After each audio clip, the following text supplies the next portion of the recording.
Hey students and dear friends, बहुत बहुत स्वागत है अपने चैनल पॉलिटिकल साइंस एसपीएम में। मैं विकास।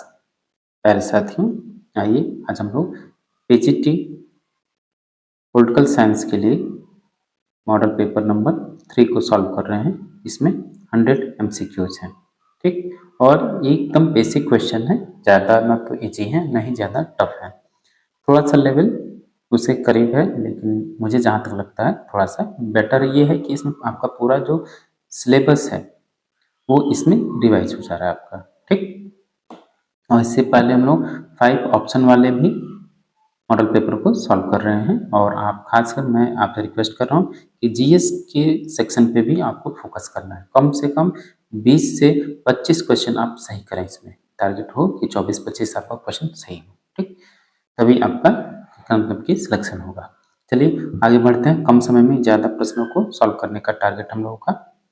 और पहला क्वेश्चन देखिए मॉडल नंबर 3 का कि ह्यूमन नेचर इन पॉलिटिक्स। ये भी पहला क्वेश्चन है, बेहद महत्वपूर्ण है। रचना जो है बेहद महत्वपूर्ण रचना है ये। तो इस पुस्तक के लेखक कौन है? तो ह्यूमन नेचर इन पॉलिटिक्स पुस्तक के लेखक ग्राहम वॉलेस है। क्वेश्चन नंबर 2 है द प्रोसेस ऑफ गवर्नमेंट। ये पुस्तक भी बेहद महत्वपूर्ण है। द प्रोसेस ऑफ गवर्नमेंट पुस्तक किसकी है? आर्थर ए बेंटले। ये यहाँ से दबाव समूहों के अध्ययन की शुरुआत मानी जाती है। तो ऑप्शन ए राइट आंसर होगा। क्वेश्चन नंबर 3 ग्राहम वॉलेस की रचना ह्यूमन नेचर इन पॉलिटिक्स कब प्रकाशित हुई? ये रचना आपकी प्रकाशित हुई है कब? 1908 में। यहीं से ह्यूमन नेचर इन पॉलिटिक्स और आर्थर बेंटले की पुस्तक जो है governmental process the process of government, ये रही पुस्तक, देखिए सामने है। इन दोनों से एक सिद्धांत का बीजारोपण हुआ, व्यवहारवाद, ठीक। बिहेवियरलिज्म का उद्भव इन्हीं का जो बीजारोपण हुआ इसी से माना जाता है। और बाद में डेविड स्टेन ने इसको और आगे बढ़ाया, ठीक। ग्राहम वॉलेस की पुस्तक ह्यूमन नेचर कब प्रकाशित हुई? तो 1908 में। आर्थर बेंटले की जो रचना है द प्रोसेस ऑफ गवर्नमेंट, ये पुस्तक कब प्रकाशित हुई? ये प्रकाशित हुई है 1908। दोनों में ही दोनों लगभग एक ही साथ प्रकाशित हुई। क्वेश्चन नंबर 5 है कंपैरेटिव पॉलिटिक्स किसकी रचना है? तुलनात्मक राजनीति किसकी रचना है? 5वां प्रश्न है। ये है आमंड और पावेल की, ठीक। निम्नलिखित में से कौन सा संघ सूची का विषय नहीं है? कौन सा संघ सूची का विषय नहीं है? मैं इससे पहले वाले वीडियो में यही कहा कि एक तो केंद्र सूची, राज्य सूची और समवर्ती सूची से संबंधित आपको कम से कम 4-5 विषय आपको याद कर लेना चाहिए, क्योंकि इसी प्रश्न आपसे पूछता ही है, ताकि कंफ्यूज ना हो। 1-2 भी अगर याद रहा तो आप क्वेश्चन को सॉल्व कर लेंगे। तो संघ सूची का विषय कौन सा नहीं है? तो 6 का राइट आंसर होगा जेल, लोक व्यवस्था, मादक पदार्थ यानी शराब का उत्पादन, ये राज्य सूची का विषय है, ये केंद्र सूची का विषय नहीं है। तो आप उपयुक्त सभी केंद्र सूची के विषय नहीं है बल्कि राज्य सूची के विषय हैं। राज्य सूची में स्थानीय महत्व के कितने विषय हैं? राज्य सूची में स्थानीय महत्व के लगभग अब कितने हैं?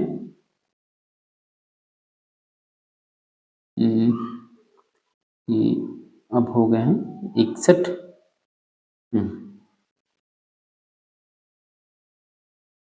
66, 5, 61, हाँ 61 है, ठीक। कभी कभी 62 भी हुआ है, ठीक। ये राज्य सूची, समवर्ती सूची और संघ सूची में टोटल विषय भी 99, 100 और 57, 62 है, ठीक। राज्य सूची से संबंधित विषय कौन सा है? राज्य सूची में लोक स्वास्थ्य, लोक व्यवस्था, पुलिस और न्याय प्रशासन, ये सभी शामिल होंगे। डी शामिल होगा, डी सही होगा। राज्य से संबंधित विषय है तो ये देखिए जेल जो है आपका, जेल, लोक स्वास्थ्य और स्थानीय शासन, ये सभी विषय राज्य सूची में शामिल है। समवर्ती सूची में कितने विषय हैं? ये प्रश्न है आपका कि समवर्ती सूची में कितने विषय हैं। तो समवर्ती सूची में कुल आपके 52 विषय हैं। क्वेश्चन नंबर 11 देखिए कि मुस्लिम लीग अंतरिम सरकार में शामिल हुई। ये क्वेश्चन बेहद महत्वपूर्ण है, आपका नेशनल मूवमेंट, ये जीएस के पेपर में पूछा जा सकता है। तो 11 का राइट आंसर होगा अक्टूबर 1946 में मुस्लिम लीग अंतरिम सरकार में शामिल हुई। क्वेश्चन नंबर 12 में जवाहरलाल नेहरू के नेतृत्व में अंतरिम सरकार का गठन कब हुआ? ये प्रश्न कई बार पूछा गया है।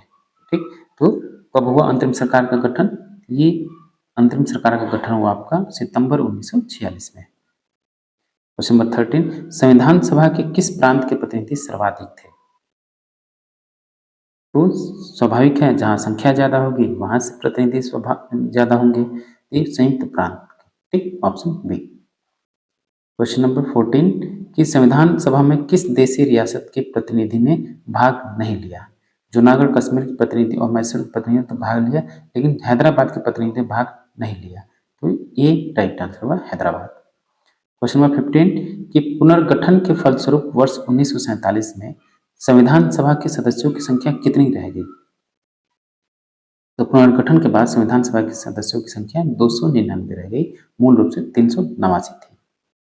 क्वेश्चन नंबर 16 कि संघ और राज्यों की विधायी संबंधों का संचालन किन सूचियों के आधार पर किया जाता है? तो 16 का राइट आंसर होगा ऑप्शन नंबर डी, राज्य सूची, संघ सूची और समवर्ती सूची के आधार पर। तो डी होगा उपरोक्त सभी। मूल संविधान में क्षेत्रीय महत्व के 66 विषय राज्य सूची में शामिल है। अब उनकी संख्या कितनी है? तो अब ये संख्या रह गई है 61, क्योंकि 5 इसमें से समवर्ती सूची में चली गई है। तो डी राइट आंसर होगा। अगला प्रश्न देखिए, मूल संविधान में समवर्ती सूची में विषयों की संख्या 47 थी, अब ये कितनी संख्या है? तो राज्य सूची से घटकर 5 जोड़ी, अब ये रह गई है 52। नेक्स्ट है 18, 19 कि निम्न में से कौन सा कथन सही है? कौन सा कथन सही है इसमें से? पढ़िए आप। राज्य सूची के विषयों पर विधि निर्माण का अनन्य अधिकार राज्य विधानमंडलों को प्राप्त है, कथन सत्य है। समवर्ती सूची के विषयों पर संसद तथा राज्य विधानमंडल दोनों को ही विधि निर्माण का अधिकार प्राप्त है, ये कथन भी सत्य है। संघ सूची के विषयों पर विधि निर्माण का अनन्य अधिकार संसद को प्राप्त है, ये कथन भी सत्य है। तीनों कथन सत्य है, तो डी राइट आंसर होगा उपयुक्त सभी।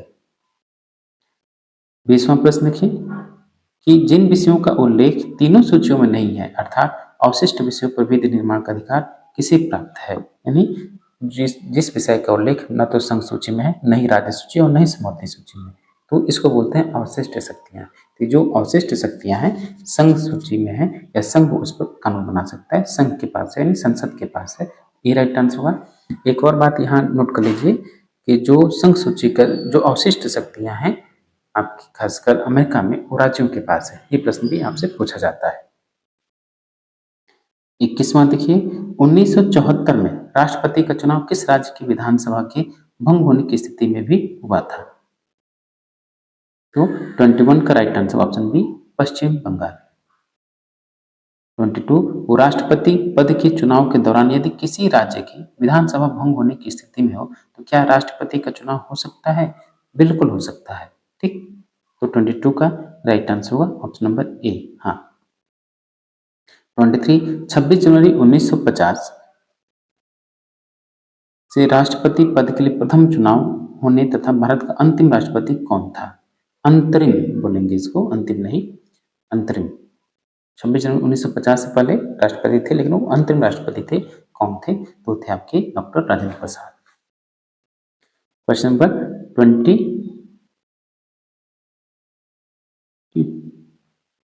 24 कि किस राष्ट्रपति का चुनाव आम सहमति के फलस्वरूप हुआ? आम सहमति के फलस्वरूप किसका हुआ? नीलम संजीव रेड्डी, ऑप्शन बी। निर्विरोध का मतलब निर्विरोध, इकलौते निर्विरोध राष्ट्रपति चुने जाने वाले हैं नीलम संजीव रेड्डी। 26 जनवरी 1950 को डॉक्टर राजेंद्र प्रसाद को प्रथम राष्ट्रपति निर्वाचित किया गया। उनका निर्वाचन किसने किया? तो संविधान निर्मात्री सभा के द्वारा किया गया। ठीक, उसने मनोनीत कर लिया, क्योंकि अब तक यानी तक आम चुनाव यानी लोकसभा के चुनाव नहीं हुए थे, नहीं राज्यों में चुनाव हुए थे, तो इसने अंतरिम बतौर अंतरिम राष्ट्रपति पद के रूप में डॉक्टर राजेंद्र प्रसाद का निर्वाचन या उनका चुनाव संविधान सभा के सदस्यों के द्वारा किया गया। क्वेश्चन नंबर 26 देखिए, 26 है कि संघीय मंत्रिमंडल में सबसे लंबी अवधि तक लगातार एक ही विभाग का कार्यभार संभालने वाले केंद्रीय मंत्री कौन है? ये हैं आपको पता ही है, बाबू बाबू जगजीवन राम, श्रम मंत्रालय इनके पास था। ठीक, क्वेश्चन नंबर 27, संघीय मंत्रिपरिषद से त्यागपत्र देने वाले पहले मंत्री कौन थे? तो सबसे पहले मंत्री थे श्यामा प्रसाद मुखर्जी। याद रखिएगा, ये विपक्ष से थे, सरकार में थे। लेकिन 28, क्या मंत्रिपरिषद के सदस्य व्यक्तिगत रूप से भी संसद के प्रति उत्तरदायी होते हैं? बेहद महत्वपूर्ण प्रश्न है। बिल्कुल, व्यक्तिगत और सामूहिक उत्तरदायित्व दोनों हम लोगों का है। 29, मंत्रिपरिषद से पदत्याग करने के लिए मंत्री किसे अपना पदत्याग संबोधित करेगा? 29, कि राष्ट्रपति को ही। Option C. कोई लोग प्रधानमंत्री को बोलेंगे? बिल्कुल नहीं। 30, क्या राष्ट्रपति को मंत्रिपरिषद की सलाह के विपरीत कार्य करने का अधिकार है? बिल्कुल नहीं। जो मंत्रिपरिषद उसको सलाह देगी, राष्ट्रपति वही कार्य करेगा। 31, सर्वोच्च न्यायालय में न्यायिक कामकाज के लिए किस भाषा का इस्तेमाल किया जाता है? सर्वोच्च न्यायालय में न्यायिक कामकाज करने के लिए अंग्रेजी भाषा का इस्तेमाल किया जाता है। तो बी राइट आंसर होगा। 32, सर्वोच्च न्यायालय के अधिकार क्षेत्र में वृद्धि करने का अधिकार किसे प्राप्त है? तो सर्वोच्च न्यायालय के अधिकार क्षेत्र में वृद्धि करने का अधिकार किसे प्राप्त है? याद रखिएगा, क्वेश्चन बेहद महत्वपूर्ण है, ये केवल और केवल संसद के पास है। 33, सर्वोच्च न्यायालय की न्यायिक पुनर्लोकन शक्ति संयुक्त राज्य अमेरिका के सर्वोच्च न्यायालय की तुलना में कम है, समान है या अधिक है? ये आपको बताना है। याद रखिएगा, कम है। ठीक। क्वेश्चन नंबर 34, सर्वोच्च न्यायालय द्वारा घोषित निर्णय या आदेश भारत के राज्य क्षेत्र के भीतर किन न्यायालयों के लिए आवश्यक रूप से मान्य है? ये प्रश्न भी बेहद महत्वपूर्ण है, सोचने पे या कंसेप्ट बेस्ड है ये क्वेश्चन। तो 34 का राइट आंसर होगा ऑप्शन डी। उच्च न्यायालय हो, जिला न्यायालय हो या मुंसिफी हो, सभी पे बाध्यकारी होता है। तो डी राइट आंसर होगा, प्रयुक्त सभी। क्वेश्चन नंबर 35, राज्य में सर्वोच्च न्यायिक अदालत होती है। राज्य में सर्वोच्च न्यायिक अदालत जो है हाई कोर्ट यानी उच्च न्यायालय है। तो सी राइट आंसर होगा, उच्च न्यायालय। क्वेश्चन नंबर 36, किसी मंत्री द्वारा अपना पद ग्रहण करने के पूर्व राज्यपाल तीसरी अनुसूची में इस प्रयोजन के लिए दिए गए प्रारूपों के अनुसार उसको पद व गोपनीयता की शपथ दिलाएगा। संविधान के अनुच्छेद से, किस अनुच्छेद से? तो 36 का ए राइट आंसर हुआ 164(3). ठीक। 37, कोई मंत्री जो निरंतर 6 महीने की अवधि तक राज्य विधानमंडल का सदस्य नहीं बनता है, उस अवधि की समाप्ति पर मंत्री नहीं रहेगा। किस अनुच्छेद में कहा गया है? ये कहा गया है आर्टिकल 164 सब क्लॉज 4 यानी 164(4). सी राइट आंसर होगा। क्वेश्चन नंबर 38, राज्य के मंत्रियों के वेतन और भत्ते के विषय में किस अनुच्छेद में कहा गया है?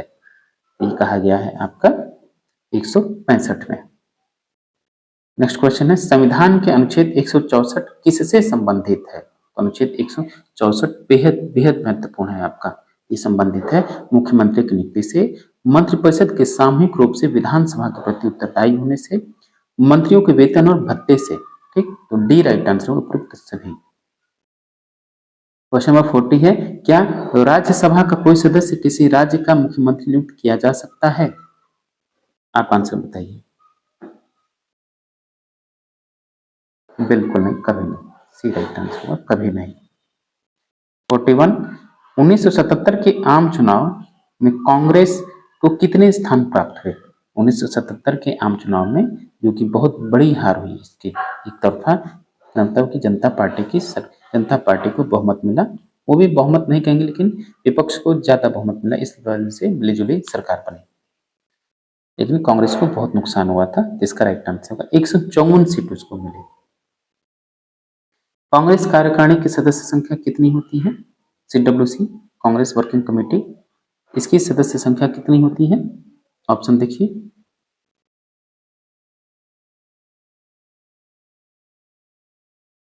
तो CWC की सदस्य संख्या 21 होती है। 21।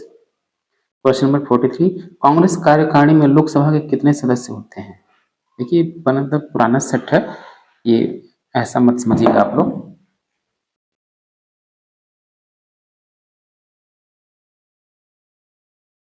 तो पुराना सेट है, लेकिन सेट बढ़िया इसलिए मैं करा रहा हूँ। कुछ ऐसे क्वेश्चन हैं जो कभी कभी बेतुके बन जाते हैं, लेकिन वही बेतुके जब आ जाते हैं तो अगर कोई सही कर दिया तो रेस से अलग होकर वो रेस में शामिल हो जाता है। तुक्का में भी अगर आप ऐसे क्वेश्चन सही करें तो आप रेस जो बाहर चल रहे थे आप सामने रेस में आ जाएंगे, मतलब किस मुकाबले कंपटीशन में आ जाएंगे।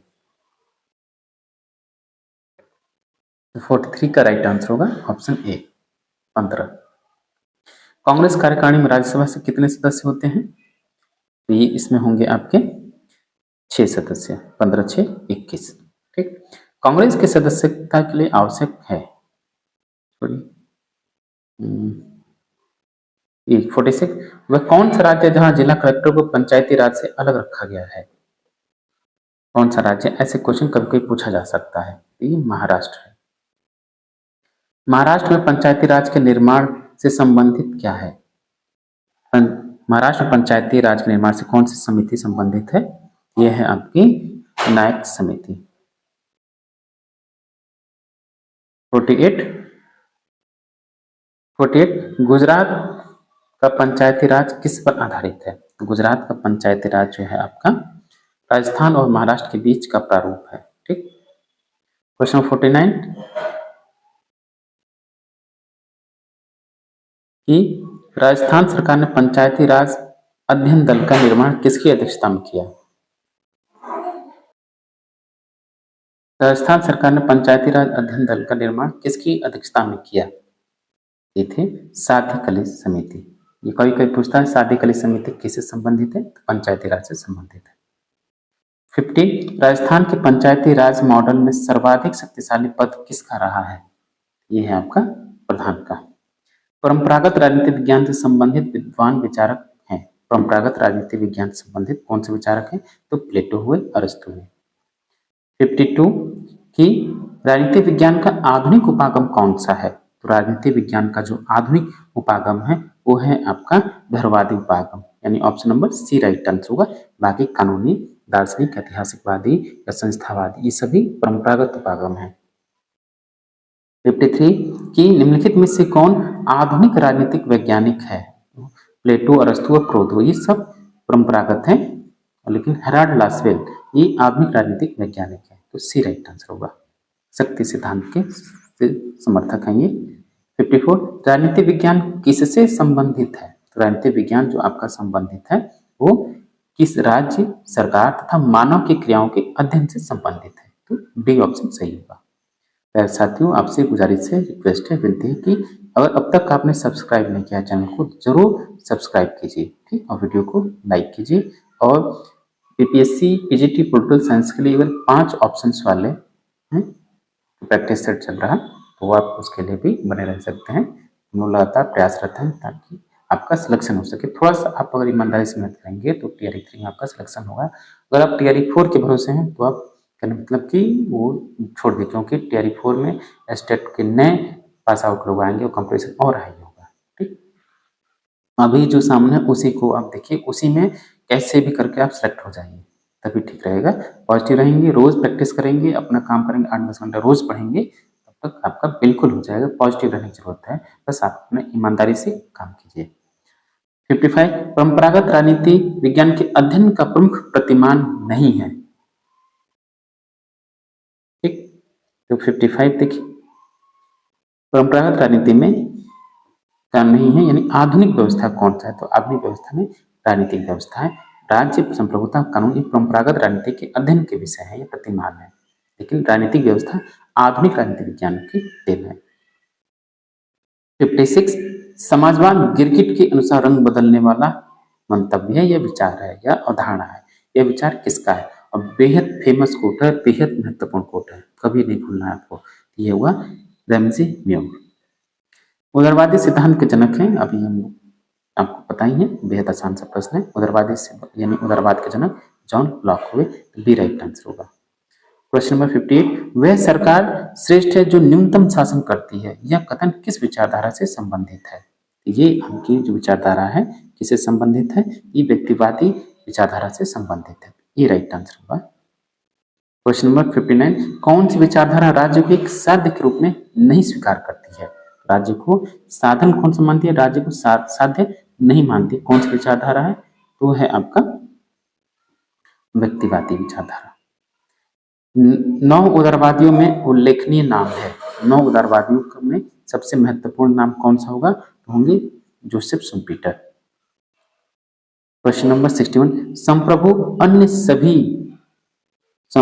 अन्य सभी से आदेश पालन कराने की स्थिति में होता है किंतु स्वयं किसी के आदेश पालन का अभ्यस्त नहीं होता है। यानी संप्रभु दूसरे से तो आगे अपनी मनवा सकता है, लेकिन किसी अन्य की आज्ञा मानने के लिए बाध्य नहीं है। बेहद फेमस कोट है, इंपॉर्टेंट है। ये कथन किसका है? एक जॉन ऑस्टिन का है। ठीक, इनकी फेमस पुस्तक है लेक्चर्स ऑन जूरिस्प्रूडेंस, जिसमें संप्रभुता के कानूनी सिद्धांत की व्याख्या करते हैं। नेक्स्ट है 62, क्वेश्चन नंबर 62 देखिए, राज्य की संप्रभुता में निम्न में से कौन सा गुण होता है? तो राज्य की संप्रभुता में सबसे जो महत्वपूर्ण गुण है वो है उसकी मौलिकता। क्वेश्चन नंबर 63, लौकिक संप्रभुता यानी पॉपुलर सॉवरेंटी यानी लोकप्रिय संप्रभुता सिद्धांत किससे संबंधित है? ये रूसो से संबंधित है, बेहद महत्वपूर्ण प्रश्न है। क्वेश्चन नंबर 64, निम्नलिखित में कौन विश्वास करता था कि संप्रभुता सामान्य इच्छा में सन्निहित है? ये है आपके जहां सामान्य इच्छा वहां रूसो। क्वेश्चन नंबर 65, लौकिक प्रभुसत्ता यानी लोकप्रिय संप्रभुता के सिद्धांत के अनुसार निम्नलिखित में से किसी एक स्थित होती है? किसमें ये स्थित होगी? लोगों में यानी व्यक्तियों में यानी जनता में। ये राइट आंसर होगा। 66, बहुलवादी विचारधारा का जन्म कहाँ हुआ? बहुलवादी विचारधारा का जन्म हुआ है आपका ब्रिटेन में। 67, बहुलवादी विचारकों ने प्रमुख रूप से संप्रभुता के किस लक्षण की आलोचना की? तो उसके किसकी? अविभाज्यता। उनका कहना है कि क्योंकि सत्ता राज्य संघों का संघ है, इसलिए सत्ता भी विभाजित होनी चाहिए, इसलिए वो संप्रभुता को अविभाज्यता यानी उसका विरोध करते हैं, यानी उसके विभाजन की बात करते हैं, विकेंद्रीकरण की बात करते हैं, शक्तियों के विकेंद्रीकरण न कि केंद्रीकरण। तो ऑप्शन सी, अविभाज्यता का विरोध करते हैं बहुलवादी, जैसे लास्की। 68, बहुलवादियों ने प्रमुख रूप से किस सिद्धांत पर आक्षेप किए हैं? बहुलवादियों ने प्रमुख रूप से ऑस्टिन के संप्रभुता सिद्धांत पर हमला किया, तो डी राइट आंसर होगा। क्वेश्चन नंबर 69, कुछ प्रमुख बहुलवादी विचारक कौन कौन से हैं? तो आप देखिए, तो फेगिस, मैरी पार्कर फॉलेट और बार्कर और आपके लास्की, ये सब क्या है? बहुलवादी विचारक है, तो डी राइट आंसर होगा। नेक्स्ट है 70, कौन सी विशेषता बहुलवाद से संबंधित नहीं है?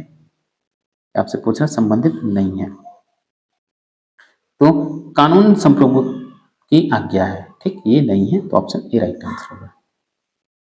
क्वेश्चन नंबर 71, अधिकार क्या है? ये आपसे पूछा गया है कि अधिकार क्या है?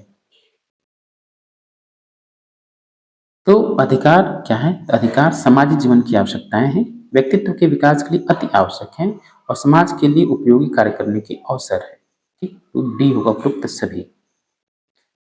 72, एक राज्य अपने नागरिकों को जिस प्रकार के अधिकार प्रदान करता है उन्हीं के आधार पर राज्य को अच्छा या बुरा कहा जा सकता है।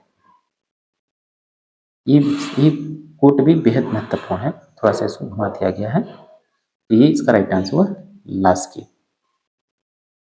73, अधिकारों के आवश्यक लक्षण क्या है? तो अधिकारों के आवश्यक लक्षण है सामाजिक स्वरूप, ठीक, राज्य का संरक्षण प्राप्त हो और सर्वव्यापकता है, तो डी सही होगा उपरोक्त सभी। 74, अधिकारों का वर्गीकरण किया जा सकता है किसमें? नागरिक अधिकार और राजनीतिक अधिकार, नैतिक अधिकार कोई नहीं होता, तो डी होगा, ए और बी दोनों। क्वेश्चन नंबर 75, नागरिक अधिकार हैं, नागरिक अधिकार किसको बोलते हैं? नागरिक अधिकार, जीवन का अधिकार, नागरिक अधिकार में कौन कौन शामिल है? और देखिए क्वेश्चन बेहद महत्वपूर्ण है, आप उठाएंगे टियर 1 टियर 2, ये आएगा कि नागरिक अधिकार कौन कौन से हैं। ठीक, तो नागरिक अधिकार में आपके जीवन का अधिकार शामिल है, समानता का अधिकार शामिल है और स्वतंत्रता का अधिकार शामिल है, तो डी होगा उपरोक्त सभी। क्वेश्चन नंबर 76, अप्रत्यक्ष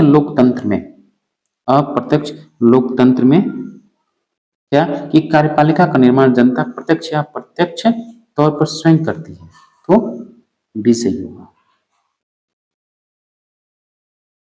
क्वेश्चन नंबर 77, लोकप्रिय निर्वाचन, लोकप्रिय नियंत्रण और लोकप्रिय उत्तरदायित्व की व्यवस्था के कारण दूसरी किसी भी शासन व्यवस्था की अपेक्षा यह शासन अधिक कार्यकुशल होता है। लोकतंत्र की प्रशंसा किसने की? ये है आपकी गार्नर महोदय। क्वेश्चन नंबर 78, निम्न में से किसको लोकतंत्र का गुण नहीं कहा जा सकता है? यानी लोकतंत्र की कौन सी विशेषता नहीं है? तो लोकतंत्र अस्थायी होता है, बिल्कुल नहीं, ऐसा नहीं, स्थायी भी होता है, जैसा कि ब्रिटेन और अमेरिका में आप देख सकते हैं, और कई इसके उदाहरण हैं। तो ये विशेषता नहीं है, तो ऑप्शन सी राइट आंसर होगा। 79, क्योंकि लोकतंत्र समानता के सामान्य सिद्धांत पर आधारित है, अतः इसे न्याय की वृद्धि होना संभव है, क्योंकि राज्य के अस्तित्व के प्रधान लक्ष्यों में से एक है। ये कथन किसका है? ये कथन है आपका किसका? गेटन महोदय का। 80, निम्न में से लोकतंत्र का कौन सा गुण है? लोकतंत्र की कौन सी विशेषता है आपसे पूछा गया है। लोकतंत्र विश्व शांति का पोषक है, सत्य है। लोकतंत्र विश्व शांति का पोषक है, दोनों रिपीट हो गया। लोकतंत्र जनता के नैतिक उत्थान में सहायक होता है, ये भी कथन सही है, तो डी सही होगा, उपरोक्त सभी कथन सत्य है। 81, आदर्शवादी विचारधारा से संबंधित प्रमुख उदारवादी विचारक कौन है? तो आदर्शवादी विचारक आपके हैं आदर्शवादी, ये उदारवादी पूछा आपसे। आदर्शवादी विचारधारा से संबंधित बंथो अमल तो आप उदारवादी कह सकते हैं, लेकिन ये अधिकतम उपयुक्तवादी है और रेडिकल है ये। लेकिन ये पूछा है क्या? आदर्शवादी विचारधारा से संबंधित, तो टी एच ग्रीन और अर्नेस्ट बार्कर, तो सी राइट आंसर होगा 81 का। क्वेश्चन नंबर 82, उदारवाद अपने प्रारंभिक वर्षों में संपत्ति के मालिकों का दर्शन है, तो सी राइट आंसर होगा। क्वेश्चन नंबर 83, उदारवाद का मूल मंत्र क्या था? उदारवाद का मूल मंत्र क्या है? स्वतंत्रता। क्वेश्चन नंबर 84, परंपरागत उदारवाद के राजनीतिक लक्षण क्या है? तो परंपरागत उदारवाद के जो राजनीतिक लक्षण है वो है आपके स्वतंत्रता का अर्थ बंधनों का अभाव है, ठीक। वही सरकार अच्छी जो कम से कम शासन करती है, ये भी सत्य है। कानूनों का आधार विवेक है न कि आदेश, सी भी सत्य है, तो डी सही होगा उपयुक्त सभी। 85, उदारवाद का इतिहास क्या है? उदारवाद का जो इतिहास है वो है आपका आधुनिक पश्चिमी दर्शन का इतिहास बन गया है, ठीक, बी सही होगा। क्वेश्चन 86, फांसीवाद का प्रमुख सिद्धांत क्या है? फांसीवाद का जो प्रमुख सिद्धांत है, बार बार आपसे पूछा जाता है, पूंजीवाद का समर्थन करना। 87, राजनीति के क्षेत्र में फांसीवादी किसके पक्षधर थे? तो एक दलित व्यवस्था के पक्षधर थे, सी, क्योंकि इससे तानाशाही उत्पन्न होती है, सर्वाधिकारवाद उत्पन्न होता है, ठीक। पुरुष के लिए युद्ध वही है जो स्त्री के लिए मातृत्व है, बेहद फेमस कोट, बेहद महत्वपूर्ण कोट है, ऐसे प्रश्न जरूर आते हैं और ये बेहद आसान से हैं। कैसे? क्योंकि कुछ क्वेश्चन आप भी गेस कर सकते हैं, क्वेश्चन आते हैं और जो गेस करके जाते हैं तो मान लीजिए वो तो सही होना है, तो 4-5 क्वेश्चन ऐसे ही आपको मिल जाते हैं। 88 का राइट आंसर होगा ऑप्शन ए, मुसोलिनी का कथन है। क्वेश्चन नंबर 89 देखिए, फांसीवादी विचारधारा का प्रमुख तत्व क्या है? देखिए ये जो प्रैक्टिस है, मैं शुरू में ही आपसे कहा कि आपके बतौर रिवीजन के लिए है, क्योंकि इसमें आपका संपूर्ण सिलेबस कवर हो रहा है। मोस्टली संपूर्ण नहीं, मोस्टली कम से कम कवर हो रहा ही नहीं, किसी एक ही टॉपिक से या एक ही तरफ आपका झुकाव हो गया, एक ही सेक्शन है, सभी सेक्शन को टच कर रहा है, इसलिए हम कह रहे हैं इसको पूरा देखेंगे जल्दी जल्दी तो आपका रिविजन हो सकता है। 89, किस फांसीवादी विचारधारा का प्रमुख तत्व क्या है? 89 का आंसर होगा सर्वाधिकारवादी राज्य की अवधारणा, तो बी सत्य है। क्वेश्चन नंबर 90, फांसीवाद निम्न में से किसके समर्थक हैं? फांसीवादी विचारक जो किसके समर्थक हैं? तो विशिष्ट जन, जो कुछ ही लोगों के द्वारा अभिजन शासन के समर्थक हैं। कुलतंत्री व्यवस्था होती है, इन जो शासन होता है, जो राज्य की बागडोर होती है, केवल कुछ व्यक्तियों के मुख्य उनके हाथ में होती है, बाकी सब नगण्य होते हैं। 91, निम्नलिखित में से कौन सा विचारक सर्वहारा वर्ग के अधिनायकत्व में विश्वास करता है? 91, तो 91 का answer option D, Hobbes. Question number 92, पूंजी के ये दो खंड दो व्यक्तियों मार्क्स और एंजल्स की कृति हैं, यह वक्तव्य किसका है?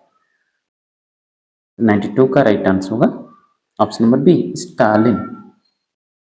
93, मार्क्स और एंजल्स की सर्वप्रथम भेंट कहाँ हुई? मार्क्स और एंजल्स की सर्वप्रथम भेंट पेरिस में हुई, फ्रांस की राजधानी है ये। किसने यह प्रमाणित किया कि पूंजीवाद स्वयं अपने विकास की प्रक्रिया में समाजवाद के लिए भौतिक पूर्वाधार बनाता है और उस सामाजिक शक्ति को जन्म देता है जो पूंजीवाद को दफन करेगी? तो 94 का राइट आंसर हुआ ऑप्शन ए, कार्ल मार्क्स।